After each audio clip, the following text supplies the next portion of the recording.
It's a circular saw with cannons and rockets, but what the heck is it really? Here to talk about the Cobra Buzzball is Pulverizing Paul, Rotating Rob, and Serrated Steve. I can live with Pulverizing Paul. We're back, everybody. The second podcast of 2025. I still haven't gotten used to saying that word. We're talking about the Cobra Buzzball in episode 358 of GI Joburg. Why are we talking about the Cobra Buzzball, boys? Because it's an awesome vehicle, and we couldn't think of anything else. It's pretty rad. Pretty cool. What a cool vehicle. What a cool concept. You will not find. Yes, it is. You will not find another vehicle like this in the entire Joe line. Nothing is even similar to it. Well, like, they keep making bloody tanks over and over again. They make little, little Humvee Jeep things over and over again. We've got the Ore Striker. We've got the Jungle Striker. We've got the Desert Striker. This thing stands alone, stands above all of them as the only Buzzball, the only diggy toy. Guys, I'm mystified by this thing, but we're going to unpack the mystery here on episode 358. I hope so. The box back, allow me to present, has the following blurb. With its large rotating wheel, the Boar digs underground to cache top secret implements of destruction. This was also actually something that I wanted to talk about, because I'm like, well, we're going to talk about it right off the bat. This is the actual write-up from the back of the box. It's going to cache top secret implements of destruction from underground locations. Huh? What does that even mean? Because I was like, what does cache mean? So as a noun, a cache is a hiding place for concealing and preserving provisions or implements. It's a secure place of storage. As a verb, it's to place something in a cache. Yes. It's to put something into that cache. You're caching something.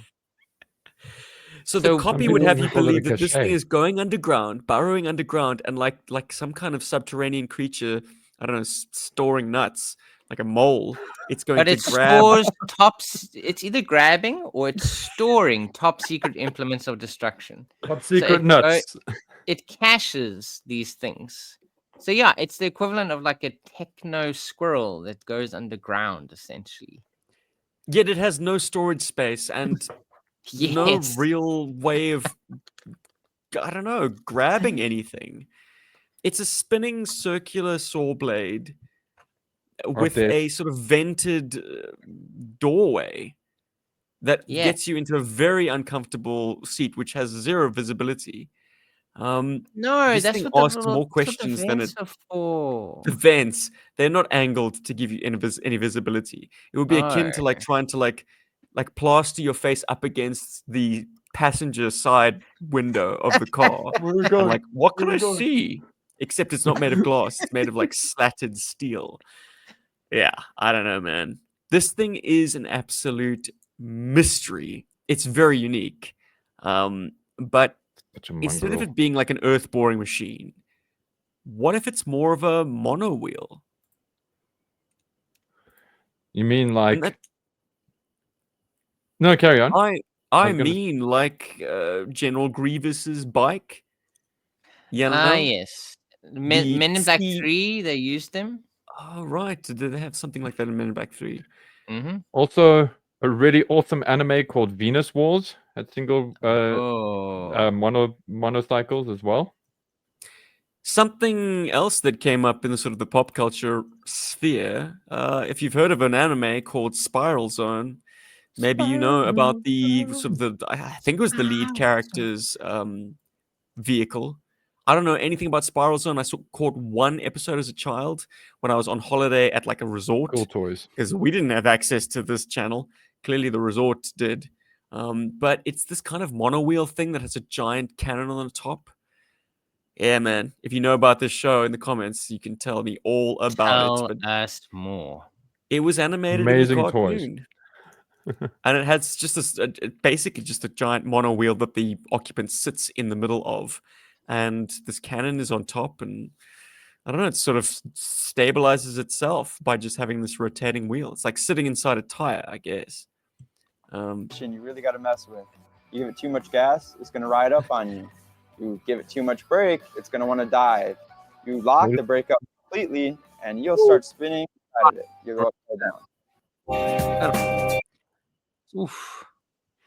That looks That was dangerous. a monowheel. Badass. That's a real thing. It is a real thing. Do you think the Buzzball fits that kind of category? It might be able to do it. I mean, it kind of stabilizes because I mean the base is it's kind of like like triangular as it were. So it kind of has a wider base, and the wheel does move through the middle of that. So I could possibly kind of use that to skate on it as it kind of moves forward to keep it kind of like upright, so it doesn't kind of lean to the side. So it could very well kind of dig through the upper ground to kind of like move around like. Well, I don't know. Part of me wants to just toss away the idea of it being a burrowing machine completely. Wow. Well, but then you still can't see.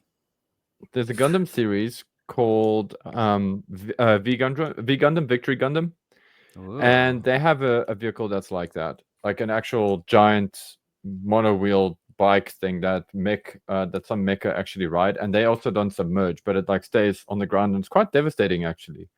This is a very popular concept then, this sort of like mono-wheel type vehicle. I like that the blueprints are very proud that these vents are rear-facing vision vents. So they are actually, it is a point of pride with this thing that he can very easily look behind him when he's driving this thing forward. Oh, good. They are indeed rearward-facing vision vents. Okay. Let's see what else the blueprints have on this thing. Courtesy of 3D Joe's, once again. Thank you, Carson. It has boar's teeth, specially hardened, very pitched digging teeth. Okay, very pitched, so you can change the angle at which they cut into the soil. Yeah, which I suppose would help it change direction, maybe?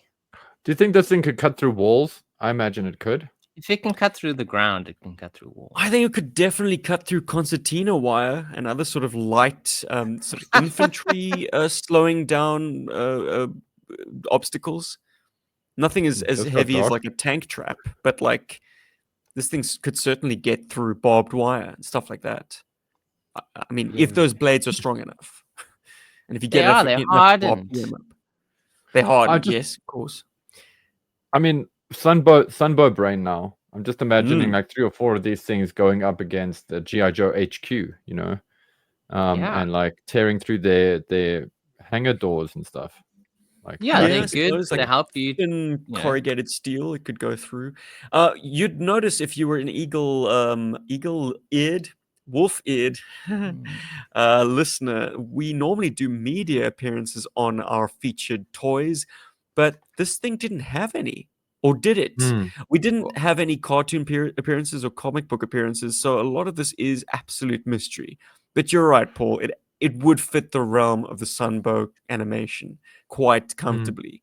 There were a number of kind of earth-boring machines featured throughout that show and other shows of the era. Like, it's a very popular trope. I mean, certainly Turtles did it aplenty to have this sort of earth-boring baddie vehicle. Good for why didn't they use this thing? I mean, it came out in 1987. Was that too late for the which meant that it was too late for the the daily cartoon episodes. This would have been in time for the movie, but didn't see any use in the movie. Make the cut. Bummer. No. Disappointing. It's weaponry. Yeah. It has the Pounder 50 cal dual repeating machine guns and DAO, Destro Anti-Obstacle, side-launched missiles. Yeah. That's kind of cool. But we actually definitely paints them as like defeating obstacles. Well, that's quite cool that they mentioned Destro. I mean, it's like, are there any other vehicles that actually drop that actually drop Destro's name in the blueprint? I don't think so. I think this is the only one, and that's what makes it so cool. Is that there are a few Serpentors. The Mamba has Serpentor machine guns.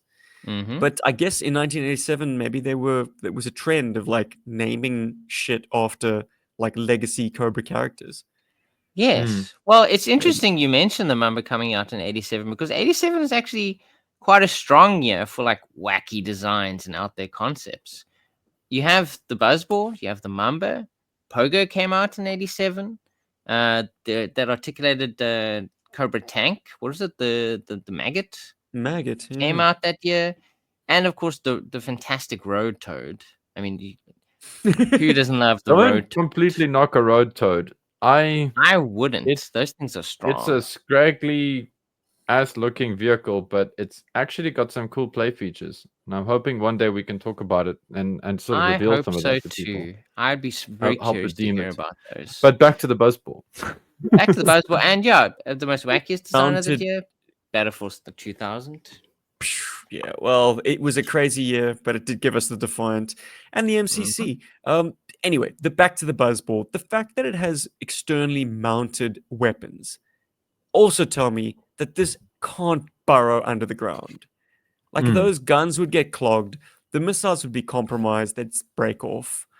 So we've got to find some further answers or further uses for this thing. It does seem to have some functionality as a night fighter because point number 12 is a laser-enhanced thermal night vision sensor. Yeah, right at the top there. So this is a nocturnal vehicle, at least intended to be. Well, or equipped to be. You're saying that helps it during nighttime, but it also helps it underground. I mean, there's no light. You can't see shit underground, man. If you're burrowing like a mole and you're embedded in the soil, I don't know. There's one bit of evidence that would support it being some kind of burrowing vehicle. And that's this wonderful photograph from the Belgian index cards of the late 1980s. And it depicts 3 buzzballs kind of cracking through some dry, arid, maybe deserts or semi-desert soil. It looks very clayey. The one is semi-buried. Yes. They've actually gone and put it into the ground. It looks like they are kind of emerging. There's a trio of them. One of them has a Viper. Beautifully so. It's beautiful. This kind of almost top-down or isometrically raised bird's eye view on the action. And you are seeing, as I say, a trio of buzzballs. One is clearly coming from underground. So they got creative. They played with it in a certain way for this photography. And that's wonderful. Power to you if you manage to do this. But I think there's a even better explanation of how this thing functions. And for that, I'm going to kick it over to my man Paul, or Pulverizing Paul, on this episode to tell us about the shining moment, the greatest and single most famous appearance of the Buzzball in media. Yeah. What cool, guys. So this is great because it also introduces this is a great time to talk about when I was introduced to the Buzzball, because I didn't know this vehicle existed until I played the video game, and I feel like I should mention this. Yeah, I'm gonna mention it like this. The first time I saw this vehicle was actually the first GI Joe game, the NES game, by Taxan. And yeah, you get to actually in the shot that we got on screen right now is actually the boss fight where you fight them. In fact, he has this player has unleashed the secret roof space to drop one that he can use himself. But yeah, you actually encounter these as vehicles that you can use. And it's really cool, and you fight them as a boss. And I just remember going, oh my word, that is like, I thought it was pretty amazing when I first saw it. And I'll have our dear listeners know that even though I had the second GI Joe game before I got the first one, I saw it in the first GI Joe game first, because for some reason I never, it took me, I was lucky. Somehow GI Joe 1 came into my life pretty soon after getting the second game. So I actually only saw these for the first time in the game. And a friend of mine at the time, a guy called Jeffrey, was like, that's a Buzzball. And I'm like, what the hell is a Buzzball? That's amazing. And yeah, and there we go. That was like the first and like the only time. And then it does make as I mentioned earlier, it does make a repeat appearance in Atlantis Factor, which is the second GI Joe game. But this time you don't get to pilot them, sadly. You just fight them, and they're pretty annoying. But they do have a very cool feature, and that feature is climbing on walls. So these things can like climb up walls and they can stick to surfaces. They can stick to like ceiling, wall. They got like kind of a grippy kind of vibe, and I like that as well. It means it's more of a climber than a driller, you know. So it's like I think it's up there as one of the most interesting control mechanisms of any platformer. Because, and it takes some getting used to, but if you're not familiar with the NES game, once you commandeer the buzzball, your jump button remains the same. But if you jump and you make contact with any surface, the buzzball will cling to that surface and will ride along that surface, even if that surface goes into an overhang, which is very scary. Like for a first-time player, if you're going on the overhanging surface of a platform with no floor beneath you, you're like, oh crap, how am I going to keep myself from falling to oblivion? Well, you don't have to worry about that. Your vehicle will stay stuck to whatever it's clinging onto until you press that jump button again. Nice. And it has a pretty impressive jump. Like, I mean, obviously it's a vehicle, so how does it do that sort of jump mechanic? Only in a video game would that work. But just the idea of like coming up to a sheer face and being able to dig in and roll this vehicle up that sheer face. And then not only that, but onto an overhanging environment. It's pretty cool. The firepower that this thing can put out as well is also devastating because it does this kind of double bubble of like firepower that just kind of orbits your vehicle. Fireballs, that orbit the vehicle and sort of collide with enemies. It's very unique, and a shining moment for this vehicle. And once I'd seen that, firstly, when I first played the NES game, I didn't know this was an actual toy that you could buy. The 1987 catalog of vehicles was an unknown to me, so the Buzzball was an unknown to me. What a delight later on in life to discover that this pixel, this glorious, glorious boss battle, it was real. Subsequent vehicle that you can then pilot was real. A real plastic toy we could buy and enjoy. And of a really nice size. I mean, it's not too big, which means it was probably quite reasonable to purchase back in the day. And it's a lot of fun. It has a lot of details. Obviously, I mean, some of the fun things is you can open it up. So that your document is definitely like properly, kind of like ensconced in there. Stephen mentioned that yes, you can struggle to fit a lot of figures in here, but once they're in there, there's a lot of little details in there. You can also see there's little like stickers in there for like the control panels. So I'm so glad you mentioned that, Rob. Yeah. Hey. One is a quick fire question for you guys. Which Cobra dudes do you like to put into your buzzball? Whoa. I'm gonna counter that with a quick quiz. Which Cobra figure was featured in the cockpit of the buzzball in its commercial appearance? Oh, I'm gonna say Zanzibar for some reason. I want to say Night Creeper. Night Creeper makes sense to me. You know what? With the night vision capabilities of this thing, it kind of like makes sense for them to kind of like work together. Might have done if he was a 1987 figure. You got to think about the figures from that year, Rob, because this was the commercial that came out at the time. Oh, with the toys that came out that year. And by the by, according to Yojo.com, the original retail price for this thing was actually less than a figure at $2.39. Wow, I would have bought like 3 of them. Absolutely amazing. And it's even branded toy with the Cobra symbol, just like the stun is. I mean, it's lovely. It's always nice to see an embossed Cobra symbol on a vehicle. I agree. 1987 figures. Okay, Oof, so you are destroying me here, Stephen. Are you going to put us out of our misery, Steve? You don't want to take a shot pulverizing Paul? Come on, Paul. Well, I did say Zanzibar. I'll narrow it down. It's one of the Cobra freaks of 1987, so it's got to be Rockmaster. It has to be Sea-Slug then. It has to be Raptor they put them in the wrong Crystal vehicle. Ball.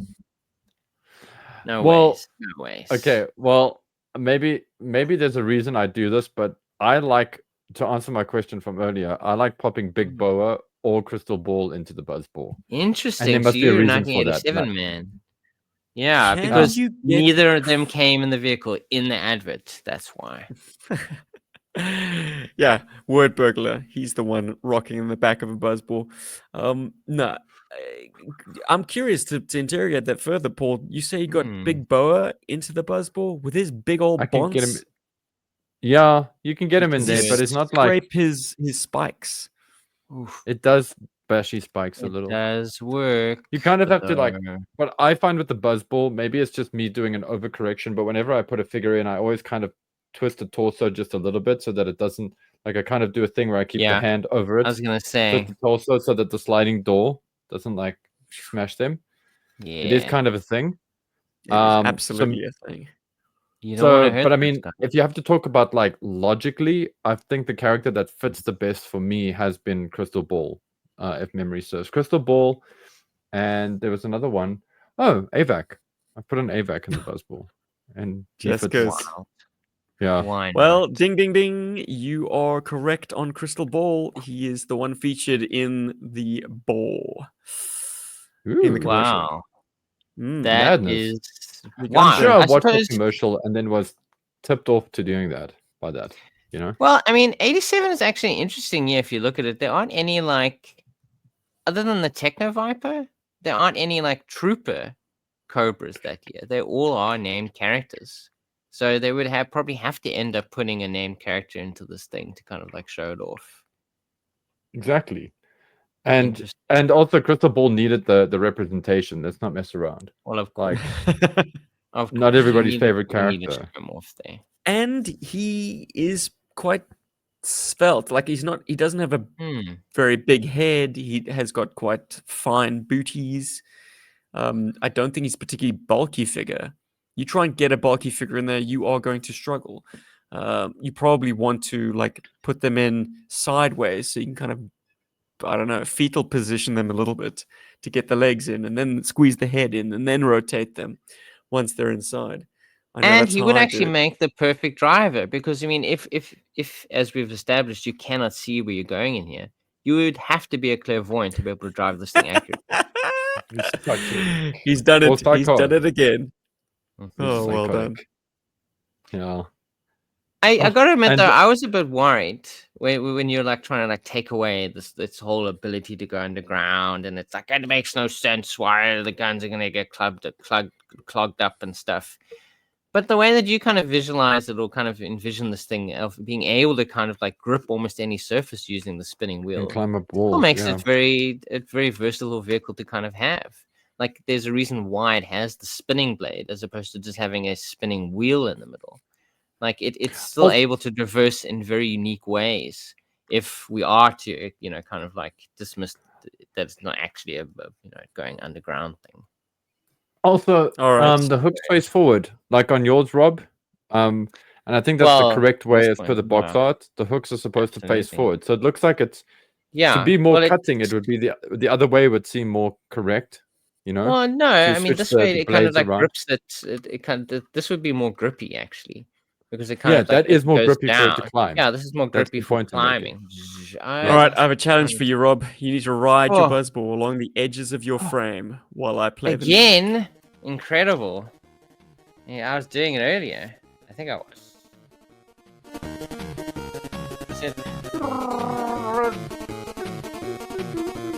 He's doing it. He's on the overhang. Don't press A now. Don't press A. Don't press A, Rob. No, he pressed A. Oh, dead. Oh, there we go. I should have maybe asked that question, Ben, and said like, other than Scoop, who do you like to put in your buzzball, Rob? For me, it is absolutely a battle android trooper vehicle. That and the Pogo, anything that is basically too suicidal for a sentient human being to even set foot in. Like there's certain vehicles that you can kind of fob a Viper off on. But this one, any self-respecting, like, provided you're not like, I don't know, a few cans short of a six-pack, no one in their right mind would set foot in a thing like that. Absolutely. So It's absolutely, yeah, it is a battle android trooper delivery system, as far as I'm concerned. It does the maximum amount of damage with its boar's teeth, with the gun, with the missiles, and then once it's spent and it's made its way into the enemy compound, out springs a bat to just create more carnage. Just to keep going. That's the function of the Buzzbore.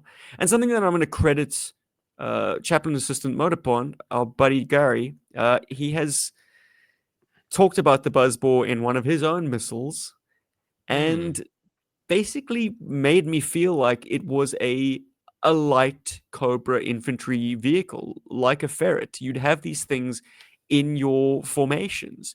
I mean, Cobra's got all the flippy dippy shit to begin with, so why wouldn't it have, instead of a GI Joe Silver Mirage or Ram, this is Cobra's small bike type vehicle. You know, that's what I wanted to say. A mono wheel that looks, it's a mono wheel, but it's able to absolutely mince a line of infantrymen. So, like, if you go barreling into the Joes with this thing, yeah, you're gonna get some casualties pretty quickly. Knock them out. I also like it as I like it for being Mercer's like signature motorbike vehicle. Like he stole one from Cobra. Oh, interesting. And was like fixed it up. But the only reason I haven't really fully explored that is because my bug is still missing a gun. No, so it's technically incomplete. But that said, I like it as like kind of Mercer's chariot in a weird way. You know, in terms of like you know, in a cartoon kind of thing. I don't know. I just like that. Like, and then his would be like, you know, Cobra logo is like spray painted out and like, you know, that kind of thing. Do you think that's how he's gonna ride out on one of these in the current Energon universe line? I mean, when he eventually changes sides to the Joes? I hope somebody that has the ear of Skybound hears that and actually makes that a thing, because I would love that. I would love that so much. And then maybe we would get a classified Buzzball, which would be fun because it's a small vehicle. And as far as classified, what an easy thing to make. I mean, come on, classified fans. How would you not want to own one of these? Like, exactly. And they'll probably make it really cool. But something I wanted to mention, and I feel like this is kind of important. The Buzzball, Rob, you mentioned earlier, it has really great internal detail for the cockpit, for the chair. 100%. And because I think Buzzballs are still relatively cheap on eBay or on the internet. I haven't actually looked. But that seat is such a cool like base if you wanted to make a throne or scratch build a proper throne for Cobra Commander or something like that. Because it's really cool looking, I find. And it's just, I feel like it has more detail than what was offered in the Terradrome. And it's, I don't know, I really like the design of that. And I'm hoping one day I can get just the internal parts of one of these to make a cool throne, or to try and make a cool throne out of that. I think it'd be pretty rad. I'd like to think generally that this thing is probably quite easy to find, at least generally complete. Obviously, like the only parts that are probably easily lost are the 2 missiles. But even with the missiles not on there, unlike a lot of other vehicles, they kind of have like very obvious hard points where it's kind of like that is the toyness of the vehicle that kind of attaches the missiles. They just kind of become 2 little lines on the side of the vehicle, which actually still makes it look very cool. So even incomplete, this thing is a great toy. The gun is a glaring omission, I'm not going to lie, as is the Cobra symbol. Oh, really? Are those often lost? That's crazy. I would have thought this thing was, like I said, mine doesn't have a gun. Easily complete. That's and wild. it's interesting because, okay, actually, to go with what you're saying, Rob, I agree with you. Without the gun and without the missiles, it still looks complete, but it's kind of boring. It still looks decent. Yeah, no, I can imagine. Yeah, if you were to take this. But there is actually there is enough like sculpting on it to make it kind of look comfortable without those things, which I agree with. It also has these 2 little, like, I think they're meant to be guns. They're on the front of it. They silver. It's just by the cockpit. There's like a those 2 silver things. Well, at least according to the blueprints, those are the exhaust discharge ventilators. So that's what those are. Which is why you can't quite see it when the gun is in the way, but they do actually open backwards. So they are actually like little openings there. Very strange. You could That would imply imagine that them. the engine is like where the occupant's legs are. Yes, Nah. and then it exhausts that stuff over the Little gun pedals. as it kind of goes along, as it drives along. Isn't that crazy? Interesting. Yeah, And then the for control me, they read mechanism for the as gun gun. is that big silver thing at the back of it, actually. That long tube-looking thing is apparently what actually is the mechanism that helps him control the guns. All right. So Okay. maybe there's something like inside where he kind of... No, actually on the inside it's just a hole. It's on the opposite of that is literally just the molding. I will say It's I'm cool how appreciative of the fact that there is unique molding on the inside. It's not just Yes. a negative of what you see on the outside. Yeah. Like, yes, you do have some negative spaces, but the inside isn't completely undetailed. Like Rob's showing us the interior of his buzzbore, and it's got like a vent, higher? it's got like a control panel. It's got some interesting stuff going on in there. They didn't have to get in there and like do any details whatsoever, but they did. And I appreciate. Yes. This is a Guy and it adds Cassidy premium. design, wasn't it? If you say so. Yeah, have no idea. he bangs on about it. Like 3D Joes have been very kind enough to document his thoughts. Interesting. Get ready for the GI Joe Toad. Look out, Cobra! Oh, the toad is coming for you. Toad. The GI road Joe toad. Toad. Yeah. There we go. Guy Cassidy's creator commentary said that he was a fan of it because of its simple design, and it was a budget toy, but it was fun to design. Apparently, Yeah, gave you bang for your buck, I think. At $2.39 before tax. Yeah, like Paul says, have a fleet. Yeah, I'll buy 3. Do you guys have any trouble with the boar's teeth? I mean, it is absolutely sold on one major feature, and if that doesn't work so well, boo-hoo-hoo for you. Can you get your teeth to spin adequately? No.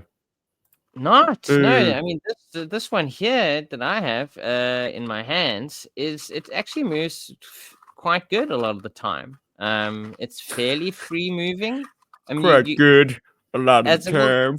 Well, as I'm moving it doesn't want to move freely all the time. Like I don't think I could do a full revolution, as it were. But it moves freely. Round balls what float. You don't want to be pushing that through the dirt because you're going to get under that wheel. It's not pretty. But the technique that I found worked in Renegades, our Play Motion 5-parter, was to tilt it forward so it's not scraping those like that silver stand, and film it from the top down and just get some speed going with those teeth. Like if the wheel is in contact with the ground and the ground is like, I don't know, fine grass, it kind of crushes it. Yeah. Well, it just gets it to spin freely. Whereas if you're trying to drag it along its sort of silver side runners, you're gonna be scraping your plastic.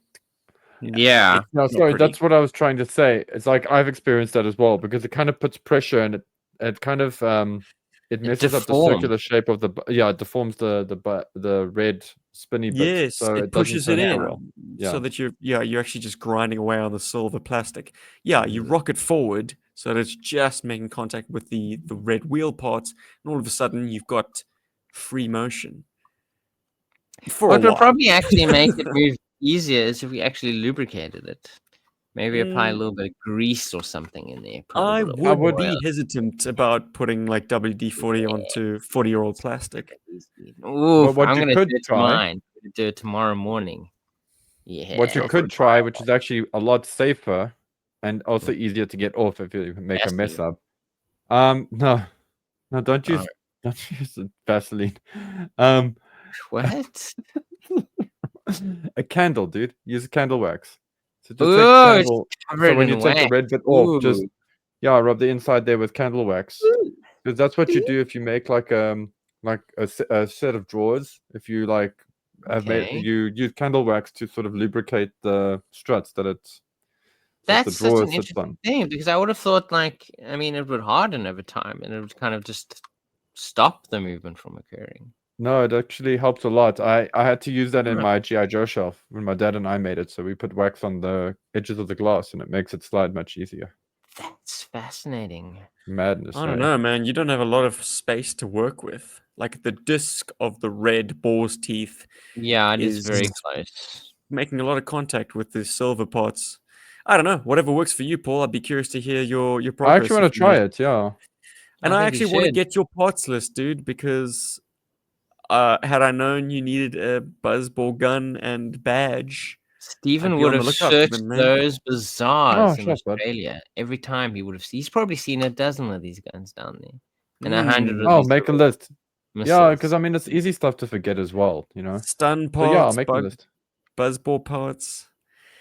I can help you out, brother. But I think this is all I really was burning to say on the topic of the buzzball. Fun vehicle if you know how to use it. If we've been able to answer some of your questions regarding this vehicle and maybe make you a little bit more enthusiastic about it than it just being a thing on the back of the shelf, then we've achieved our mission. Because Absolutely. the buzzball, it's so unique and it demands to get some spotlight, because Love there ain't it. another vehicle Come on, in GI guys. Joe anything like that. Ain't nothing else like this. Yeah. sweet thing. That is true. I'm trying to think, like, was there? Why do I keep thinking? You know what vehicle this kind of reminds me of, and we haven't mentioned it at all, What? is from another toy line that's from GI another Joe like. toy. The core has that like buzzball bladed bike, tricycle. Trike. A little yes. tricycle, yeah. Guys, don't knock that trike, man. I love that thing. I love it for how aggressive it is, and the buzzball, I think, matches Aggressive, that for me. laughable. Yeah. That thing Dude. looks like a clown vehicle, man. You see No, it people is. It's coming totally on those, you're laughable. laughing It's to death. facing you. Think about it. You know, Bro, it might be more aggressive if it wasn't like a recumbent tricycle. yeah, like- man, but it's like that's a whole lowrider thing, bro. I'm coming to kill you. American chocolate, bro. I mean, Tim and Eric, awesome show, great job, did this great like parody of like these kind of bicycle cops, but they were on recumbent bikes. They're just badasses. South Park has a great like in situ kind of commercial that they do. Is like super wacky action bike. It's impossible to ride. And it kind of reminds me of that too. Right. That's good for some comedy. Maybe, just maybe, if you're lucky, they'll be featured in a play motion coming to this channel. Whoa! We're gonna see some Whispering Willy. We love buzzers. We love boars. Anything with wheels like this. Should we give it a makes us rating, happy or do you galores. feel like our No. sort of glaring, No rating. our This thing is gleaming, glowing? glowing.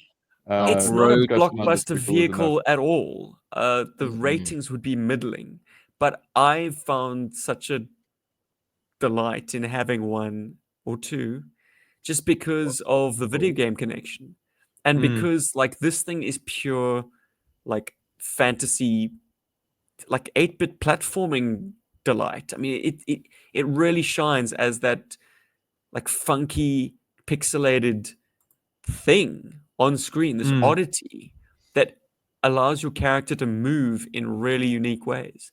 Like I say, just being able to drive this thing onto an overhang, the first time you do it is very disconcerting. It certainly was for me. I was like, whoa, how do I get off this safely without dropping to my doom? I mean, as long as you don't hit that jump button again, you're safe until such time as you do it. I mean, just make sure you're unsafe on the right surface when you jump. I do appreciate you can't adequately describe it. You have to experience it for yourself. The terror. Also, I suppose it's worth mentioning that in GI Joe, in the first GI Joe game, and I know we're going to talk about this vehicle in a future episode, but it shows you how brave GI Joe is that they would ride two of the most dangerous Cobra vehicles. 3. You know, 3 of the most dangerous Cobra vehicles actually, because there's also the battle copter. Hey. battlecopter with a blade spinning about 3 inches above your head, a Above your head, buzzball, yeah. which like suicide mobile, and the pogo, which I mean, I hope your Into death. chiropractor's well paid up, Yeah. or I don't know, you're on some kind of welfare system, veterans. Still think veterans plan, veterans medical plan. Is that There where you you're go. going with that? Pretty much, Wow. or nanny state. I don't know, public health. Well, Nah, I you just hope need our a new joyful spine. thing has inspired you to go and get one of these. If not, Yes.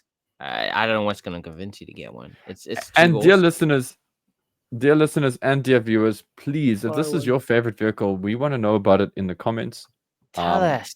If you hate this vehicle, we want to know about it in the comments. Ooh.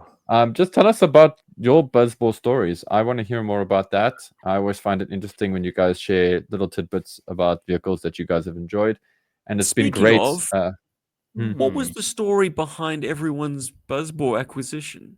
If you can remember that far back. I can. I'll start off while Rob tries to remember his. Mine actually came by way of Greg. I don't know. I'm always scared of saying Greg's full name online because I don't want to dox the guy. But when Greg sent me actually sent us a whole bunch of toys in that box that the Terratron came in, the Buzzball was one of those vehicles, and I was delighted to have it. So that's how a Buzzball came into my life. Rob? I'm gonna have to default to Stephen bought it for me for that Christmas or birthday. that's my default answer because I know that's where I like seem to recall it being 90% a of my Christmas collection gift. came from. I think it was a donation, but it needed some completing. So I will claim that I found the badge, I found the massage, I found the gun. But yeah, I think the shell itself was something we acquired. Was a I do know that mine was definitely from Mr. Alan Grant, my buddy in Briz.